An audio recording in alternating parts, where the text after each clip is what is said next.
السلام علیکم ورحمۃ اللہ وبرکاتہ۔ آگے آ جائیے، آگے آ جائیے، پیچھے جگہ نہیں، پیچھے لوگ، ہاں پیچھے والوں کو جگہ مل جائے گی، آگے آگے آ جائیے، آگے آئیے۔ اللہ کے بندو، جتنا قریب ہوں گے اتنا زیادہ فائدہ اٹھائیں گے، لیکن نیت ہونی چاہیے کہ فائدہ اٹھانے کے لیے آئیں۔ فائدہ کیا ہے اس کا اندازہ انشاءاللہ اگلی زندگی میں جب اللہ کے یہاں جائیں گے تب معلوم ہوگا۔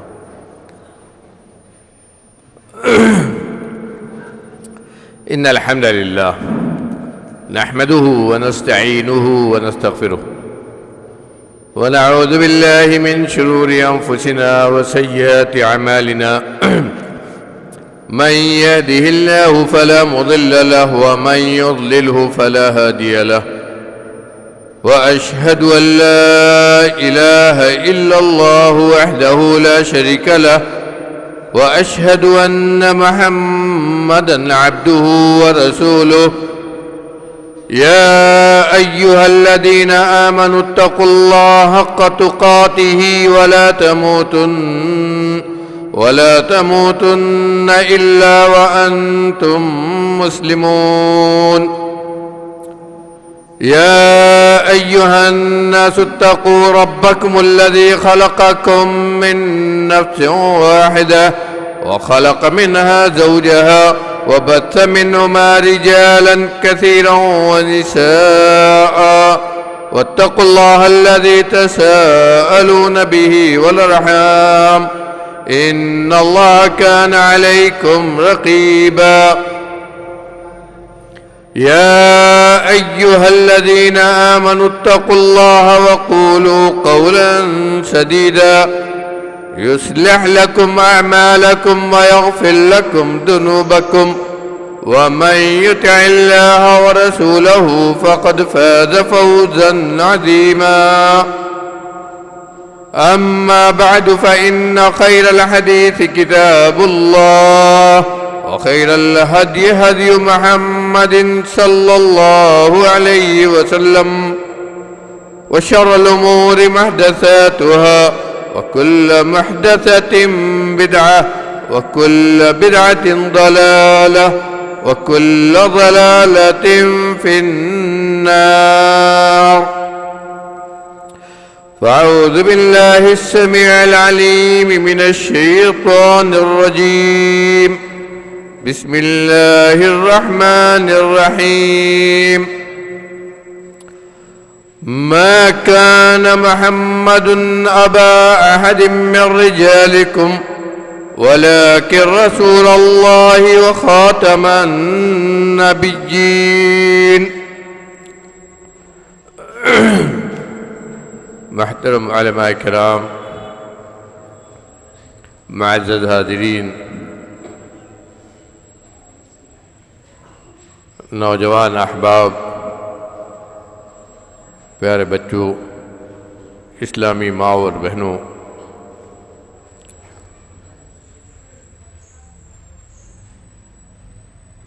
اس دنیا میں ہم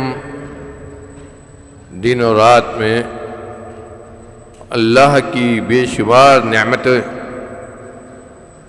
ہیں جن سے فائدہ اٹھاتے ہیں۔ کس قدر اس کی نعمتیں ہیں ان کو ہم شمار نہیں کر سکتے۔ ایک مومن انہی نعمتوں کو محسوس کر کے، اس کا انداز کر کے اللہ کا شکر بجا لاتا رہتا ہے، اس کی عبادت کرتا رہتا ہے۔ کیا کبھی آپ نے سوچا کہ جو دینی مجلسوں میں ہم بیٹھتے ہیں، اللہ کے گھر میں آ کر اس کی دین کی باتیں سننے کے لیے اکٹھا ہوتے ہیں، یہ اللہ کی کتنی بڑی نعمت ہے۔ یہ بھی اس کی عظیم ترین نعمتوں میں سے ایک نعمت ہے، لیکن اس نعمت کی عظمت کو، جس طرح اپنے دین کی اہمیت و عظمت کو ہم بھلا چکے ہیں یا کہ ہمارے نظروں سے اوجھل ہو رہی ہے، اسی طرح ان مجالس کی نعمتوں کو بھی یا اس کی عظمتوں کو بھی ہم سمجھ نہیں پا رہے. اور اسی لیے یہ اعلان بھی ہوتا ہے کہ دین کی باتیں ہوں گی، اللہ اور رسول کی باتیں ہوں گی، لیکن ہم اس کے لیے کتنا اپنا وقت دیتے ہیں؟ اس کے لیے ہم کتنا وقت دیتے ہیں؟ مسلم محلہ ہے، مسلم آبادی ہے، چاروں طرف مسلم گھرانے ہیں، لیکن کتنا وقت ہم دیتے ہیں؟ اپنی مساجد کو دیکھ لیجئے، اندازہ ہوتا ہے. جبکہ حقیقت میں یہ اللہ کی بہت بڑی نعمت ہے کہ اسی کی توفیق سے ہمیں یہ موقع ملتا ہے کہ ہم کتاب و سنت کی روشنی میں، صحیح دین کی روشنی میں کچھ اللہ کی باتیں، اس کے دین کی باتیں جانیں اور سیکھیں. ہمیں بار بار دعا کرنا چاہیے رب العالمین ہمیں حق کہنے، حق سننے، حق جاننے، حق کو تسلیم کرنے اور حق کے مطابق اپنی زندگی گزارنے کی توفیق عطا فرمائے. یہ مجالس، یہ دینی مجلسیں یہی چیزیں ہمیں دیتی ہیں. اس حق کو سمجھنے کے لیے جب ہمارے پاس وقت نہیں ہے کہ باہر سے ہم پڑھیں، تو یہ مجلسیں ہی تو ہیں جو ہمیں حق باتیں سمجھائیں گی. اور ان مجلسوں میں سب سے بڑی مجلس جمعہ کی مجلس ہے. ہفتے میں جمعہ کا اللہ نے انتظام کیا ہے. کیوں؟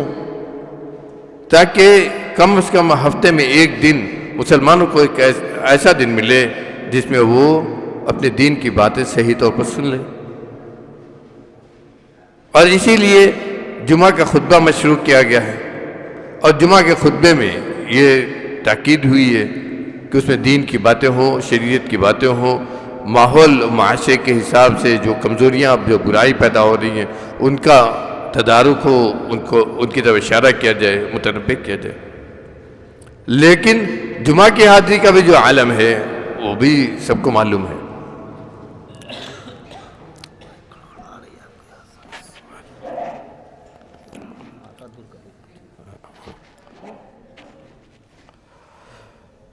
بہرحال میرے بھائیوں، ان تمام نعمتوں میں اگر ہم غور کریں، سب سے بڑی نعمت اس دنیا میں مسلمان ہونے کے ناطے ہم کو جو حاصل ہو کیا ہے؟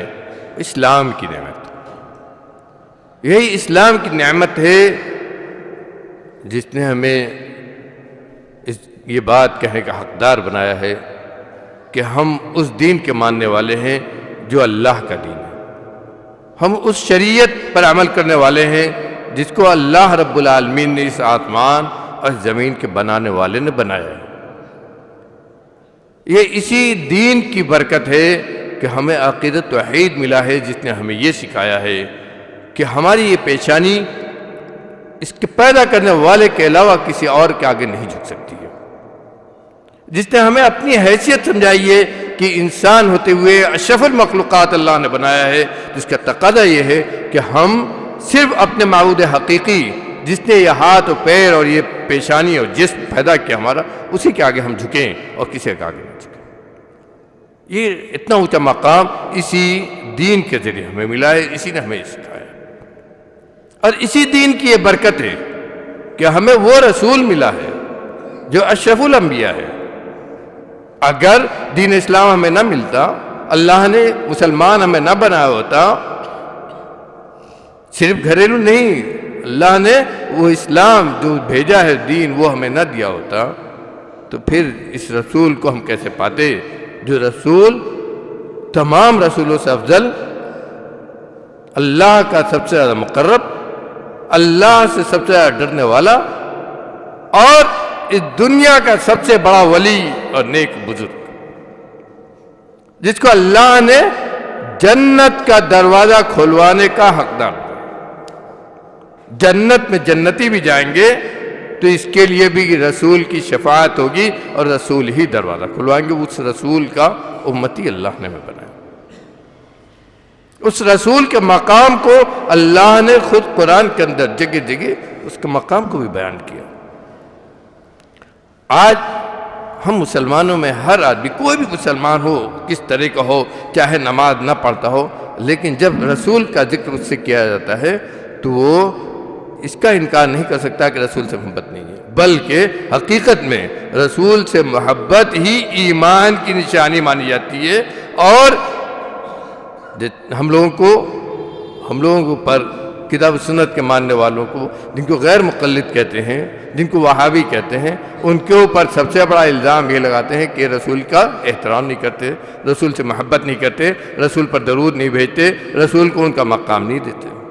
رسول ہی کے حوالے سے ہم کو اسلام سے باہر کرنے کی کوشش بھی ہوتی ہے۔ یہ جو لوگ کر رہے ہیں ان کے ہاں بھی رسول سے محبت ہی کی طرف اشارہ ہے، اور رسول سے محبت کا جو تقاضا ہے اور جو چیزیں ہیں وہ تو الگ چیز ہے۔ کہنے کا مطلب یہ ہے کہ کوئی بھی مسلمان کتنا بھی ادنا درجے کا ہو، رسول کی محبت سے وہ دور نہیں ہے، اس کا انکار نہیں کر سکتا۔ یہی ایمان کا تقاضا ہے۔ یہ الگ چیز ہے کہ رسول سے محبت کا تقاضا کیا۔ یہ بہت بڑی نعمت اللہ نے ہمیں دی ہے کہ اس رسول کی امت ہمیں بنائی ہے، جس رسول سے محبت کو ایمان کی نشانی اللہ نے بتائی، جس رسول سے محبت کو ایمان کی نشانی اللہ نے بتائی، اس رسول کو اللہ نے کتنا اونچا مقام دیا۔ آئیے مختصر تقریر، بہت لمبی، اگر اس موضوع کو ہم کھینچتے جائیں تو بہت لمبی ہوگی۔ صرف ایک حدیث میں سنانا چاہتا ہوں، انشاءاللہ اسی کے تعلق سے کچھ باتیں ہم کریں گے۔ اس حدیث میں ہمارے پیارے رسول جناب احمد مجتبی محمد مصطفیٰ صلی اللہ علیہ وسلم، فداہ ابی و امی، ہمارے ماں باپ آپ کے اوپر قربان ہو۔ میرے بھائیوں، کہنا چاہیے ہمیں، ہمارے ماں باپ آپ کے اوپر قربان ہو۔ اگر کسی کے دل میں رسول کی اتنی محبت نہیں ہے جتنی ماں باپ سے محبت کرتا ہے، اگر کسی کے دل میں رسول سے اتنی محبت نہیں ہے جتنے اپنے گھر، اپنے مال، اپنے جائیداد، اپنے بچوں سے محبت کرتا ہے، تو حقیقت میں مومن، سچا مومن نہیں ہے۔ حضرت عمر رضی اللہ عنہ جیسے صحابی، ان کے واقعے کو یاد کیجئے کہ جب نبی کریم صلی اللہ علیہ وسلم کے سامنے آ کر کہتے ہیں کہ اللہ کے رسول، مجھے آپ سے تمام دنیا کی تمام چیزوں سے زیادہ محبت ہے، الا نفسی، سوائے اپنے نفس کے، یعنی مجھے اپنے نفس سے آپ سے زیادہ محبت ہے۔ تو آپ ان سے کیا کہتے ہیں؟ وہ عمر جن کے بارے میں رسول نے خود کہا، جناب احمد مجتبی محمد مصطفیٰ صلی اللہ علیہ وسلم خود کہا کہ اگر میرے بعد کوئی نبی ہوتا تو عمر ہوتے۔ کہا کہ عمر، جس راستے سے تم گزرتے ہو شیطان ادھر سے بھاگ جاتا ہے۔ عمر، تمہاری زبان پر حق نازل کیا گیا ہے۔ یہ بشارتیں دی ہیں جس صحابی کو، اس صحابی نے جب کہا کہ میں آپ سے سب سے محبت کرتا ہوں دنیا کی تمام چیزوں سے، صرف اپنے نفس کو چھوڑ کر، تو آپ نے کیا کہا تھا؟ نہیں، ابھی تمہارا ایمان مکمل نہیں ہوا۔ عمر سے ہم اپنے کو کہاں رکھیں، ہم اپنے آپ کو کس جگہ رکھیں اس محبت میں؟ عمر سے کہا تھا کہ نہیں، ابھی ایمان تمہارا مکمل نہیں ہوا، ایمان مکمل ہوگا اس وقت جب تمہارے دل میں میری محبت اپنی جان سے بھی زیادہ ہو جائے۔ عمر اپنے جان سے جتنی محبت کرتے اس سے زیادہ رسول کی محبت ہو جائے، تب عمر کا ایمان مکمل ہوگا۔ اور جب عمر نے کہا رضی اللہ عنہ کہ مجھ کو آپ سے زیادہ، اپنی جان سے زیادہ آپ سے محبت ہے، تب کہا الآن یا عمر، تب کہا ہاں اب اے عمر تمہارا ایمان مکمل ہوا۔ تو کیا اس کے لیے ہم یہ بھی نہ کہیں کہ ہماری جان، ہمارا مال، ہماری ماں اور باپ سب آپ کے اوپر قربان ہو؟ جب نام آئے میرے بھائیوں، اگر آپ کا نام نامی سننے کے بعد ہماری زبان پر صلی اللہ علیہ وسلم کم سے کم نہیں آتا ہے تو کہاں ہے محبت؟ صرف زبانی دعوے سے کچھ ہونے والا نہیں ہے۔ کتنا اونچا مقام ہے، اس حدیث کو سنیے۔ حضرت جابر رضی اللہ عنہ کی حدیث سے فرماتے ہیں اعطیت خمس، نبی کریم صلی اللہ علیہ وآلہ آلہ وسلم فرماتے ہیں اعطیت خمسا لم یعطہن احد قبلی، مجھے 5 چیزیں دی گئیں جو یہ 5 چیزیں مجھ سے پہلے کسی کو نہیں دی گئیں۔ 5 چیزیں مجھے دی گئیں، یہ میری خصوصیت ہے۔ غور کیجئے، نبی، ان کا مقام کتنا اونچا۔ ہم زبانی طور پر صرف دعوے کرتے ہیں، محبت کا دعویٰ بھی زبانی ہے، جھنڈے بھی زبانی ہیں، جو کچھ کہا جاتا ہے حقیقت میں زبانی ہے۔ اس مقام کو ہم نے کہاں پہچانا ہے جو مقام اللہ نے نبی کو دیا؟ کہا مجھے 5 چیزیں دی گئیں جو مجھ سے پہلے کسی کو نہیں دی گئیں۔ پہلی چیز آپ نے فرمایا اعطیت جوامع الکلم، مجھے جوامع الکلم دیا گیا۔ جوامع الکلم کیا ہے؟ مختصر سے لفظ میں ایسی بات کہتے تھے آپ کہ اس کی ہم تفسیر کرتے رہے، موٹی موٹی کتاب لکھ ڈالیں۔ ایک جملہ، بہت ساری حدیثیں ہیں میرے بھائیو، غور کرو، ایک حدیث ہم پڑھتے ہیں اور جب اس کی تشریح کرتے ہیں تو 1 گھنٹہ بھی ہو جاتا ہے۔ ایک جملہ آپ کی زبان سے نکلا ہوا، اس کو اگر ہم تفسیر اس کی کرتے ہیں، تشریح کرتے ہیں، دوسرے حدیثوں سے ملاتے ہیں تو اتنی لمبی وہ بات ہوتی ہے کہ بات پوری ہی نہیں ہو پاتی ہے۔ یہ آپ کی گفتگو کرنے میں زبان کے تعلق سے آپ کو اللہ نے ایسی قدرت دی، جبکہ آپ کو امی کہا، النبی الامی آپ کو کہا کہ آپ امی ہیں۔ آپ نے خود غار حرا میں جب حضرت جبرائیل آئے تھے پڑھانے کے لیے اور آپ سے کہا تھا پڑھو، تو آپ نے خود کہا تھا ما انا بقاری، میں پڑھا ہوا نہیں ہوں۔ اور سب جانتے ہیں کہ آپ کسی مدرسے میں نہیں گئے، کہیں پڑھا نہیں ہے آپ نے، جاہل آپ کو نہیں کہا جائے گا، یہ یاد رکھیے۔ امی کے معنی کہا جائے گا کہ آپ نے جیسے لوگ پڑھے ہوتے ہیں، لکھنا پڑھنا جانتے ہو، ویسے آپ لکھنے پڑھنے والے نہیں تھے، لکھنا پڑھنا نہیں جانتے تھے، لیکن علم اللہ نے جو آپ کو دیا تھا دنیا کے تمام علماء سے آگے آپ کا علم تھا۔ اللہ کے بارے میں آپ کا جو علم تھا اتنا کسی کا علم وہاں تک نہیں پہنچا۔ شریعت کے بارے میں آپ کو جتنا علم تھا اتنا کسی کو نہیں پہنچا۔ پچھلے انبیاء کے بارے میں جتنا اللہ نے آپ کو بتایا کسی کو وہ معلوم نہیں۔ غیب کی بہت ساری چیزیں آپ کو اللہ نے بتائی جس کا آپ کو علم ہوا، کسی کو نہیں معلوم، اللہ نے آپ کو دی۔ اس لیے آپ دنیا کے سب سے بڑے عالم، لیکن کس نے بنایا عالم؟ اللہ نے بنایا بغیر پڑھے ہوئے، بغیر اس طرح پڑھے ہوئے جس طرح ہم پڑھنا لکھنا ہم کہتے ہیں۔ اور اسی کی برکت تھی کہ اللہ نے جوامع الکلم آپ کو دیا، یعنی اللہ نے آپ کو جوامع الکلم دیا، یعنی ایسی گفتگو کرنے کی ایسی طاقت عطا کی، ایسی زبان عطا کی آپ کو کہ آپ ایک جملہ بولتے تھے، اس ایک جملے میں بہت لمبی چوڑی تفسیر، بہت لمبی چوڑی تشریح ہوتی تھی۔ یہی ایک حدیث جو میں سنا رہا ہوں آپ کو، اسی ایک حدیث کی جب ہم تشریح کرنے لگے تو آپ کو سمجھ میں آئے گا کہ کیسی قدرت گفتگو کرنے کی کیسی طاقت اللہ نے آپ کو دی تھی۔ آگے چلیے، دوسری بات کیا کہی آپ نے؟ جعلت لی الارض مسجدا وطہورا، جعلت لی الارض مسجدا وطہورا فأیما رجل من امتی ادرکت الصلاة فلیصلی۔ کہا کہ یہ پوری زمین جو اللہ کی پوری زمین ہے، یہ میرے لیے مسجد اور طہارت کی چیز بنا دی گئی، طہارت کی جگہ اور طہارت کی چیز بنا دی گئی۔ مسجد یعنی مطلب یہ کہ تعمیر کی ہوئی مسجد ہو یا نہ ہو، کہا کہ پوری کی پوری زمین میرے لیے مسجد اور طہارت کا ذریعہ بنا دی گئی۔ تو جو آدمی جہاں کہیں ہو، جہاں کہیں بھی ہو، نماز کا وقت ہوا وہ نماز پڑھ لے۔ یہ اسلام کی اور ہمارے نبی کی خصوصیت ہے۔ پچھلی جو امتیں گزری، حتیٰ کہ یہود و نصارہ بھی، وہ مسجد کھلی جگہوں پر وہ عبادت نہیں کر سکتے تھے۔ وہ عبادت کرنے کے لیے ان کی جو عبادت گاہیں تھی وہ خاص تھی، وہ اپنی عبادت گاہوں ہی میں جا کر نماز اور عبادت کر سکتے تھے۔ لیکن اللہ نے اپنے نبی کے لیے اور اس نبی کے ذریعے ہم کو یہ عزت عطا کی، یہ شرف عطا کیا، یہ فضیلت عطا کی کہ ضروری نہیں ہے کہ بنی ہوئی مسجد ہو، آپ کا کوئی بھی جگہ ہو، کہیں بھی دنیا میں ہو، فضا میں ہو کہ زمین پر ہو، کیا سمندر میں ہو، پانی پر ہو، جہاں کہیں ہو، نماز کا وقت ہوا آپ وہاں نماز پڑھ سکتے ہیں۔ کوئی اس میں بندش نہیں ہے۔ اسی لیے آپ نے کہا جہاں کہیں تم رہو، میری امت کا کوئی آدمی جہاں کہیں بھی دنیا میں ہے، نماز کا وقت ہوا نماز پڑھ لے، فلیصلی، نماز پڑھ لے، نماز معاف نہیں ہے۔ غور کرو، یہاں دو چیزیں ہیں۔ پہلی چیز تو یہ ہے کہ نماز کسی حال میں معاف نہیں ہے، جو سب سے اہم ہے۔ نماز یہ دین کا ستون اسے کہا گیا، نماز یہ اسلام کے آپ کے ایمان، آپ کے عقیدے کی پہچان ہے۔ نماز یہ اللہ سے تعلق کی، آپ کے اللہ سے، اپنے رب سے، جس رب کے دین پر آپ ایمان لائیں اس سے تعلق کی نشانی ہے۔ نماز کسی وقت یہ آپ کہیں کہ ہم زبردستی سو گئے اور نماز چلی گئی، میرے بھائیوں ٹھیک نہیں ہے۔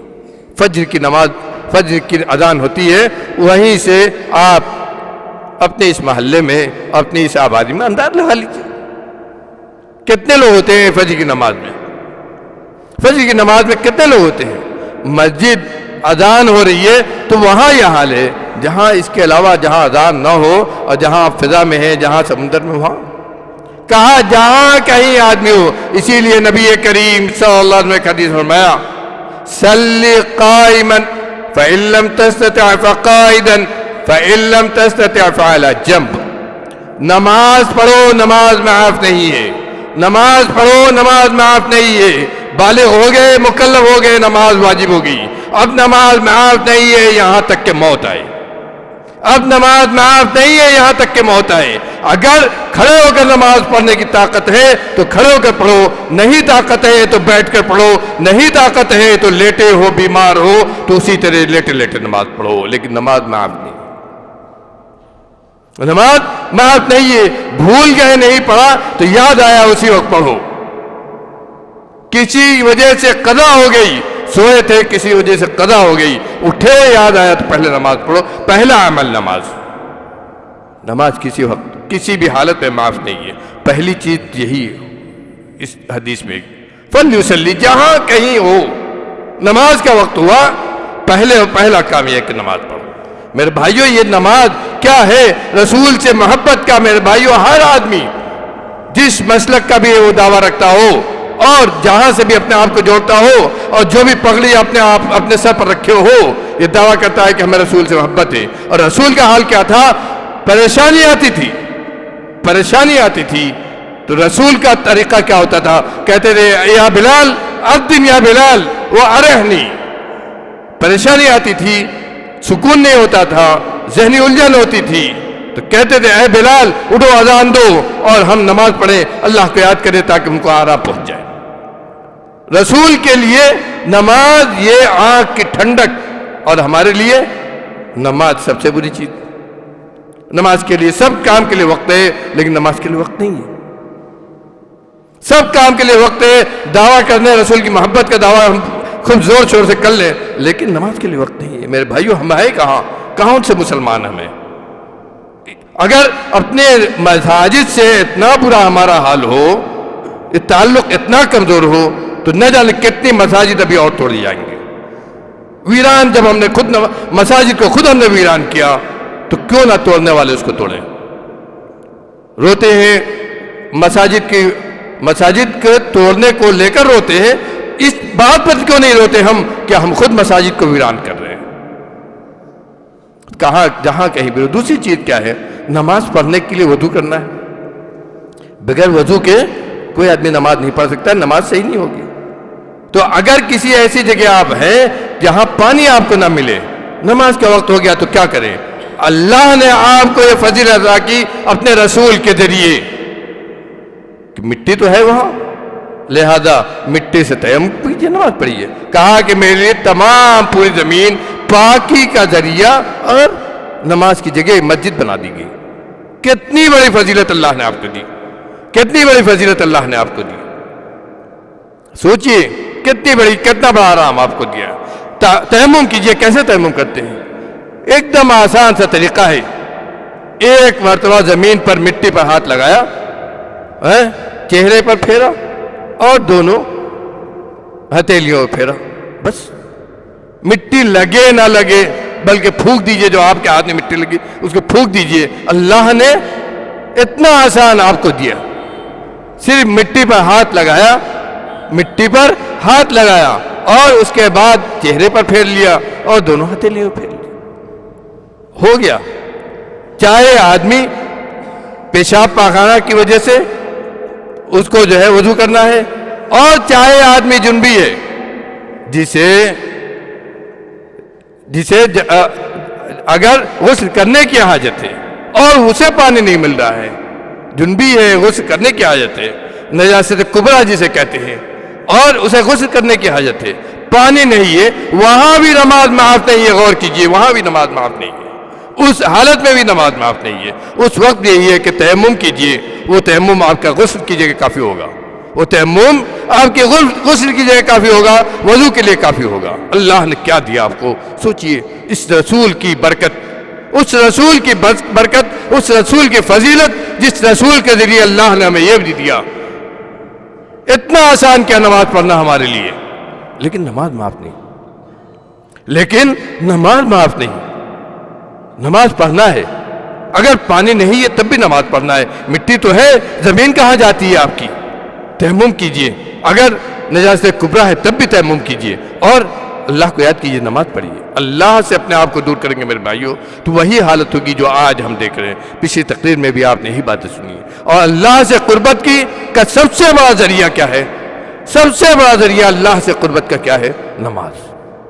یہی وجہ ہے کہ ہمارے پیارے نبی صرف 5 وقت نماز نہیں، رات کی نماز، رات کا آپ کا جو شعار تھا، رات کا جو آپ کا طریقہ تھا، اس کو پڑھیے. رات میں بھی اپنے رب کو نہیں بھولتے تھے اور اتنی لمبی نماز پڑھتے تھے کہ ماں حضرت عائشہ صدیقہ رضی اللہ عنہ کہتی ہے کہ میں نے کہا اللہ کے رسول، اللہ نے آپ کا اگلا پچھلے تمام گناہ معاف کیا ہے، اس کے بعد بھی آپ رات میں اتنی لمبی نماز پڑھتے ہیں، اتنا لمبا قیام کرتے ہیں کہ پیر آپ کا سوج جاتا ہے. کیا ہے؟ تو آپ نے کیا کہا تھا؟ افلا اکون عبدا شکورا. اللہ نے اتنا بڑا احسان کیا میرے اوپر، اتنا اونچا مرتبہ مجھے دیا، اتنا بڑا نبی مجھ کو بنا دیا، تو اب میرا کیا فرض ہوتا ہے کہ اس کا اتنا شکر ادا کروں کہ پوری زندگی اسی میں ہو جائے، رات دن اسی میں گزرے. شکر گزاری اب اس کا تقاضا ہو گیا.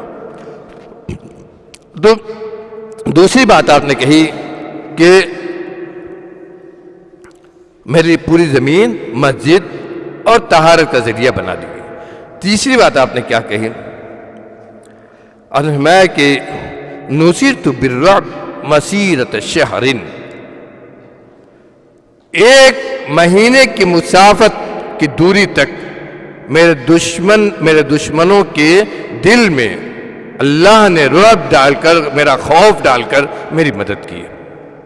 کتنا اس زمانے میں سوچئے، جس زمانے میں جہاز اور یہ وسائل نہیں تھے، اور اس زمانے میں جس طرح وہ لوگ سفر کرتے تھے، اونٹ پر، گھوڑے پر، پیدل جس طرح سفر کرتے تھے، کہا 1 مہینے کی مسافت جو ہے، 1 مہینہ سفر کر کے آدمی جہاں تک جائے گا، وہاں تک جو ہمارے دشمن ہیں ان کے دلوں میں، ان دشمنوں کے دلوں میں اللہ نے میرا خوف ڈال کر میری مدد کی ہے. اور یہ خصوصیت صرف آپ کی نہیں، آپ کے ذریعے آپ کی امت کو بھی حاصل ہے. آپ کے ذریعے آپ کی امت کو بھی حاصل ہے کہ امت، شرط یہ ہے کہ نبی کی صحیح امت ہو، شرط یہ ہے کہ نبی جو پیغام لے کر آئے، عقیدت توحید اور اتباع سنت، اس پر چلنے والی ہو، صحیح معنی میں دین پر عمل کرنے والی ہو، وہ اس طریقے پر ہو جس طریقے پر آپ نے اپنے صحابہ کرام کو چھوڑا اور صحابہ کرام نے اس پر عمل کر کے دنیا فتح کی، اس طریقے پر ہو. تو اس امت کو یہ اللہ نے شرف عطا کیا کہ 1 مہینے کی مسافت، 1 مہینہ چل کر، سفر طے کر کے آدمی جہاں پہنچے گا، وہاں تک جو دشمن ہیں اسلام کے، ان کے دلوں میں اللہ رب العالمین آپ کا رعب، خوف ڈال دے گا. اور آج کیا ہے؟ آج ہم الٹا خوف زدہ ہیں. آج الٹا ہے ماجرا، الٹا ماجرا ہے. ہم مایوسی کی حالت پہ چلے جاتے ہیں، ہم خوف کی حالت پہ چلے جاتے ہیں، ہم ڈر جاتے ہیں کہ معلوم نہیں اب ہمارے ساتھ کیا ہونے والا ہے. الٹا ہو گیا معاملہ. کیوں؟ ابھی پچھلی تقریر میں آپ نے سب کچھ سنا. اس کی وجہ کیا ہے وہ معلوم. لیکن جب اس دین پر تھے جس کو اللہ نے قبول کیا، اس شریعت پر تھے جس کو اللہ نے بنایا، اس رسول کے ماننے والے تھے جو حقیقت میں اللہ کا دین ہمیں دے کر گئے، تو ان کا خوف ایسے ہی تھا، ان کا خوف ایسے ہی تھا. مسلم لشکر کے بارے میں سنتے تھے تو کانپتے تھے، اور لاکھوں کی تعداد میں ہو کر بھی مسلمانوں کے ساتھ مقابلہ نہیں کر سکتے تھے. تاریخ کو اٹھا کر دیکھ جائیے. اور اس کے بعد آپ نے کیا کہا؟ وَأُحِلَّتْ لِيَ الشَّفَاعَةُ. اس جگہ جب تمام کے تمام کھڑے ہوں گے اور سب پریشان ہوں گے، سب چاہیں گے کہ کوئی آئے اور ہمارے لیے اللہ کا شفاعت کرے، سفارش کرے کہ اللہ رب العالمین ہمارے درمیان فیصلہ کر دے۔ کسی نبی کی ہمت نہیں ہوگی، کسی نبی کی ہمت نہیں ہوگی۔ آدم علیہ السلام سے لے کر عیسیٰ علیہ السلام تک سب کے پاس لوگ جائیں گے اور کہیں گے کہ اللہ کے پاس چلو اور ہمارے درمیان اللہ رب العالمین فیصلہ کر دے۔ اس پریشانی سے سورج سوانحے پر سب اپنے پسینے میں ڈوبے ہوئے اور سب اپنے انجام کو تاک رہے ہوں گے، اس وقت سب پریشان ہوں گے، چاہیں گے کہ کوئی ہمارے لیے سفارش کر دے اللہ کے ہاں۔ کسی کی ہمت ہی ہوگی کہ اللہ کے دربار میں جا کے سفارش کرے۔ اس وقت اس شفاعت کا حقدار کس کو بنایا جائے گا؟ ہمارے پیارے نبی جناب احمد مصطفیٰ محمد مصطفیٰ صلی اللہ علیہ وآلہ وسلم فدا و ابی امی۔ آپ کو اس شفاعت کا حق دیا جائے گا۔ شفاعت عظمیٰ اس کا نام ہے۔ یہ شفاعت آپ کے ساتھ خاص ہے۔ کہا اسی کو آپ نے کہا، اسی شفاعت کو آپ نے کہا ہے کہ شفاعت عظمیٰ اللہ رب العالمین مجھے عطا کرے گا یہ قیامت کے دن، جب اللہ رب العالمین تمام انسانوں کے درمیان میدان محشر میں فیصلہ کرنے کے لیے اکٹھا کرے گا سب کو۔ یہ بہت بڑا شرف ہے، یہ پیارے نبی کا بہت بڑا شرف ہے، اور اسی لیے اللہ رب العالمین نے اس امت کو بھی یہ شرف دیا ہے کہ جب فیصلہ ہوگا قیامت کے دن تو سب سے پہلے اسی امت کا فیصلہ ہوگا۔ شفاعت کریں گے تو اس امت کے نبی کا مقام سوچئے، اور جب فیصلہ شروع ہوگا تو سب سے پہلے اسی امت کا۔ جنت میں جانے والوں کی تعداد سب سے زیادہ اس امت کی۔ کہا کہ چوتھی چیز یہ، اور پانچویں چیز میرے بھائی بہت ہی اہم ہے، اور اس سلسلے میں بہت سارے آج اپنے آپ مسلمان کہنے والا طبقہ ہے جسے پھسل گیا ہے۔ آج نے فرمایا کہ کان النبی یبعث الى قوم خاصة الى قومه خاصة وبعثت الى الناس عامة۔ اور مجھ سے پہلے جتنے انبیاء آتے تھے اس زمین پر، اللہ رب العالمین نے بہت سارے نبیوں کو بھیجا۔ جتنے انبیاء دنیا میں آتے تھے وہ سب کے سب اپنے قوم، خاص اپنے قوم کی طرف بھیجے جاتے تھے۔ ان کی بعثت، ان کی رسالت، ان کی نبوت خاص ان کے قوم کے لیے ہوتی تھی، لیکن ہمارے پیارے نبی کو پوری دنیا والوں کے لیے اور انسانی کے لیے نہیں، جنات کے لیے بھی نبی بنا کر بھیجا گیا۔ اور جنات آپ کے اوپر ایمان لائے۔ طائف کے واقعے کو پڑھیے، طائف کے واقعے کو پڑھیے، وہاں صاف آپ کو ملے گا کہ جب آپ طائف سے واپس ہوئے، طائف والوں نے آپ کی دعوت قبول نہیں کی، آپ کو نکالا، مارا، اور جب واپس ہوئے تو راستے میں وادی نخلا میں آ کر جب آپ رکے اور قرآن کی تلاوت کر رہے تھے، رات میں تہجد پڑھ رہے تھے، تو اس وقت جنوں کا ایک گروہ وہاں پر آیا، اور اس نے آپ کی زبان مبارک سے قرآن کو جب سنا تو اس نے اپنے ایمان کا اعلان کیا۔ وہ ایمان لائے آپ کے ہاتھوں پر، اور پھر اپنے قوم میں گئے اور اپنے اس ایمان کا اعلان کیا، اور بتایا کہ ایک نبی اللہ نے مبعوث کیا ہے جو اللہ کا دین لے کر آیا ہے، سب لوگ اس پر ایمان لے آؤ۔ اللہ نے قرآن میں اس کو ذکر کیا ہے، وَإِصْرَفْنَا إِلَيْكَ نَفْرًا مِنَ الْجِنِّ يَسْتَمِعُونَ الْقُرْآنَ فَلَمَّا حَضَرُوهُ قَالُوا أَنصِتُوا فَلَمَّا قُضِيَ وَلَّوْا إِلَىٰ قَوْمِهِمْ مُنذِرِينَ قَالُوا يَا قَوْمَنَا أَجِيبُوا دَاعِيَ اللَّهِ وَآمِنُوا بِهِ قَالُوا يَا قَوْمَنَا أَجِيبُوا دَاعِيَ اللَّهِ وَآمِنُوا بِهِ۔ میرے بھائی، یہی آج ہماری دعوت ہونی چاہیے۔ جب یہ جن آئے نبی کریم صلی اللہ علیہ وسلم کے پاس اور قرآن کو سنا آپ کے پیچھے، تو ٹھہر گئے اور رک گئے، اور جب قرآن پورا ہوا تو ایمان لائے، اور اس کے بعد اپنے قوم کے پاس جانے والے بن کر گئے تو کیا کہا؟ یا قومنا اجیبوا داعی اللہ وآمنوا بہ۔ صرف یہی نہیں کہ ایمان لے آئے۔ میرے بھائیو، اگر آپ کے اندر جذبہ ہے، آپ اپنے دین کی اہمیت کو سمجھتے ہیں، اپنے رسول کے مقام کو سمجھتے ہیں، رسول کی محبت کو سمجھتے ہیں، تو یہ آپ کا تقاضا، سب سے پہلا تقاضا آپ کے اوپر، اور سب سے پہلا واجب آپ کے اوپر بنتا ہے، سب سے پہلا واجب آپ کے اوپر بنتا ہے کہ اس بات کو اگلوں تک بھی پہنچائیں۔ جو سنے اس کو دوسروں تک پہنچائیں، جو جانے اس کو دوسروں کو بھی بتلائیں، اپنے بچوں کو سکھائیں، ان کو بھی بتلائیں کہ 7 سال کے ہو گئے تو چلو نماز پڑھنا ہے، 10 سال کے ہو گئے تو نماز ضروری ہو گئی، اگر نہیں جاؤ گے تو مار کھاؤ گے۔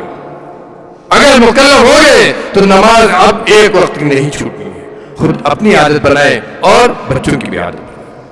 اور یہ 5 چیزیں اس حدیث میں ہے، لیکن دوسری حدیث میں ایک اور چیز ہے، وَخُتِمَ بِي النَّبِيُّونَ، وَخُتِمَ بِي النَّبِيُّونَ۔ میرے بھائیوں، بہت مختصر طور پر اس بات کو ذکر کروں گا کیونکہ اب وقت پورا ہو گیا ہے، ہم آگے اپنی دوسرے مقرر کی تقریر سنیں۔ وَخُتِمَ بِي النَّبِيُّونَ، اور میرے ذریعے نبوت کا خاتمہ کیا گیا، میرے ذریعے نبوت کا خاتمہ کیا گیا۔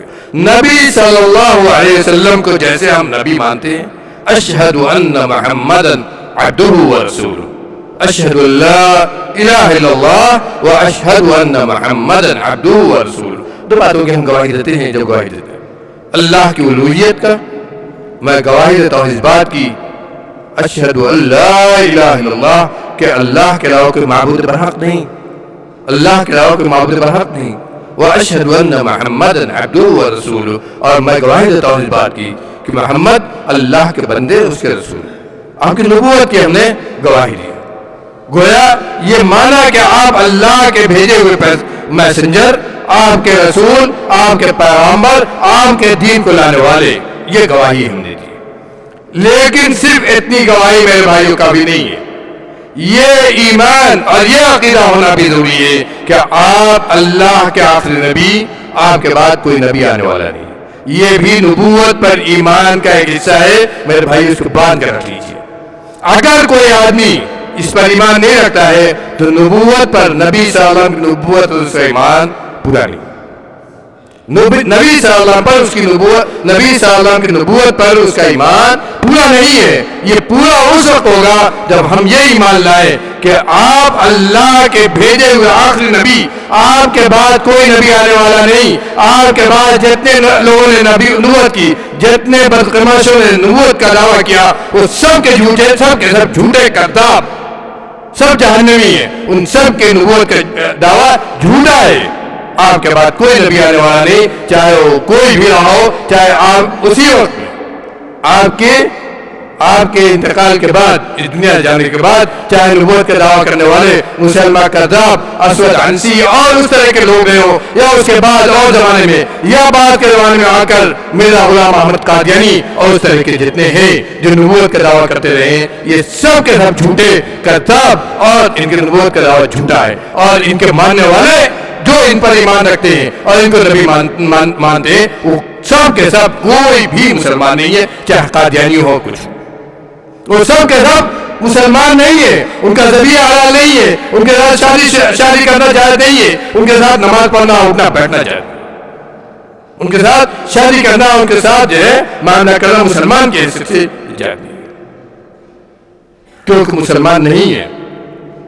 یہ ہمارے ایمان کا حصہ ہے کہ یہ ہمارے نبی آخری نبی ہے۔ اللہ نے یہ بھی مقام آپ کو دیا کہ آپ کے اوپر نبوت کا خاتمہ کیا۔ اسی لیے ہم اس بات پر بھی ایمان رکھتے ہیں کہ اللہ کے نبی جو شریعت لے کر آئے، اللہ کے نبی نے جن چیزوں کو حلال قرار دیا اور جن چیزوں کو حرام قرار دیا، اور جو قانون اللہ کا ہمیں دیا، یہ آخری ہے، اور قیامت جب تک قائم نہیں ہوگی، اس وقت تک یہی دین اللہ کا دین ہوگا، یہی شریعت اللہ کی شریعت ہوگی، اور جن چیزوں کو اس میں حلال اور حرام کیا گیا، وہی قیامت تک حلال و حرام ہوگا۔ اس میں اگر کوئی تبدیلی کرتا ہے تو وہ نئی شریعت ہے، وہ قابل قبول ہمارے نہیں ہے، وہ قابل قبول ہمارے نہیں ہے، اور نہ اس پر عمل کر کے کوئی آدمی جنت حاصل کر سکتا ہے۔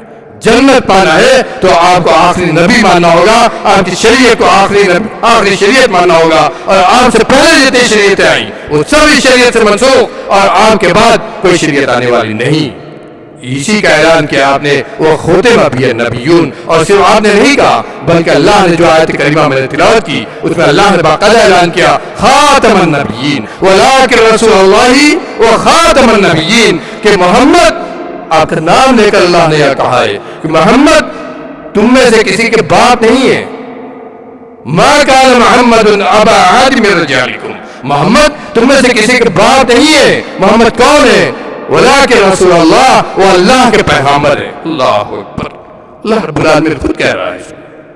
مقام سوچیے، آپ کے مقام مرتبہ سوچیے. ہم لوگ پہچانے کہاں ہے؟ صرف جھنڈے اٹھائے ہم، صرف دعوے کرے ہم. اللہ کہہ رہا ہے اللہ کے رسول اللہ، بلکہ وہ اللہ کے پیغمبر ہیں، اللہ کے دین کو لانے والے، اللہ کی شریعت آپ کے اوپر نازل ہوئی ہے جو اس کو پہنچانے والے ہیں. وہ خاتم النبیین، اور نبوت کے خاتمہ کا خاتمہ کرنے والے. مہر لگا دیا آپ نے. خاتم کے بارے میں مہر لگانے کے لیے ہوتے ہیں، نبوت پر آپ نے مہر لگا دی ہے نا. مہر لگانے کی یعنی اس جگہ مہر لگ گئی، یہاں بند ہو گیا. کوئی چیز سیل مہر کر دیتے ہیں ہم تو اب وہ پیک ہو گیا، بند ہو گیا، اس کے اندر کوئی چیز نہیں داخل ہوگی.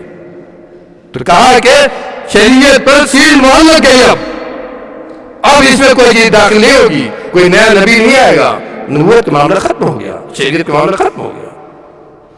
غور کیجیے کتنی بڑی بات اور کتنا بڑا اللہ نے آپ کو شرف دیا. اس شرف کو میرے بھائیو پہچانیے، نبی کے اس مقام کو پہچانیے. اس مقام کو پہچانیں گے تو دین سے محبت پیدا ہوگی. میرے نوجوانوں خاص طور پر غور کرو، دین سے محبت کب پیدا ہوگی؟ جب ہم اپنے نبی کے مقام کو پہچانیں گے. صرف کہنے سے نہیں ہوگا، پڑھیے، آپ مطالعہ کیجیے، کتنی تقریریں سنیں گے. پڑھیے، آپ پڑھنے کا شوق اپنے اندر پیدا کیجیے. اور سب سے پہلے نبی کی سیرت، میرے بھائی میں سب سے کہتا ہوں، جس زبان میں آپ چاہیں آپ کو کتاب ملے گی، نبی کی سیرت کو سب سے پہلے پڑھیے. اندازہ لگے گا کہ نبی کو اللہ نے نبوت سے کیسے سرفراز کیا. نبی کو جب نبوت میں تو کتنی تکلیفیں آپ کو ہوئی، نبی نے کیسے اس دین کو پہنچایا، اور نبی نے دین کو پہنچانے کے لیے کتنی پریشانیاں ہمارے لیے صحیح اور برداشت کی، اور کیسے یہ دین ہم تک پہنچا. تب اس دین سے محبت ہمیں پیدا ہوگی، اور نبی سے محبت ہمیں پیدا ہوگی، اور ہم صحیح معنی میں دین پر عمل کرنے والے ہوں گے. اللہ رب العالمین سے دعا ہے کہ ہم کو نیک عمل کی توفیق دے. رب العالمین جو بھی نیکی ٹوٹی پھوٹی جو بھی باتیں ہم کرتے ہیں، رب العالمین سب کو تو قبول فرما لے. رب العالمین تو ہمیں اپنا نیک بندہ بنا دے، باعمل امت بنا دے. صرف دعوے کرنے والے اور جھنڈے اٹھانے والے نہ ہوں، بلکہ صحیح معنی میں رب العالمین تیری شریعت پر عمل کرنے والے ہوں. ہم سب کو نمازی بنا دے، ہم سب کو اپنے نبی کی سنت پر عمل کرنے والے بنا دے. رب العالمین ہم گنہگار ہیں، تو ہماری بخشش فرما دے. ہم کو بخش دے. ہمارے جو بزرگ اس دنیا سے جا چکے ہیں ان کو بخش دے، اور جو بزرگ ہمارے ہیں، جو بڑے اکابرین ہیں، ان کی سرپرستی دادیر نیکی کے ساتھ قائم رکھ. ان کے گناہوں کو معاف فرما دے، ہمارے نوجوانوں کو معاف فرما دے، ہماری ماں بیٹیوں کو معاف فرما دے، ہمارے بچوں کو معاف فرما دے. ہم کو نیک کر دے، دین پر عمل کرنے والا بنا دے. رب العالمین تو ہماری حفاظت فرما دے، ہمارے درسگاہوں کی حفاظت فرما، ہمارے دین کی حفاظت فرما، ہمارے مساجد کی عیدگاہوں کی حفاظت فرما. رب العالمین ہمارے عقیدہ ایمان کی حفاظت فرما، اور دنیا جب تک زندہ رکھ، اسلام پر قائم رکھ، نبی کا سچا شہدائی بنا کر دنیا میں زندہ رکھ. اور جب اس دنیا سے جانے کا وقت آئے، تیرا کلمہ لا الہ الا اللہ ہمارے زبان پر ہو. وقل قولی ھذا واستغفر اللہ لی ولکم ولسائر المسلمین فاستغفروہ.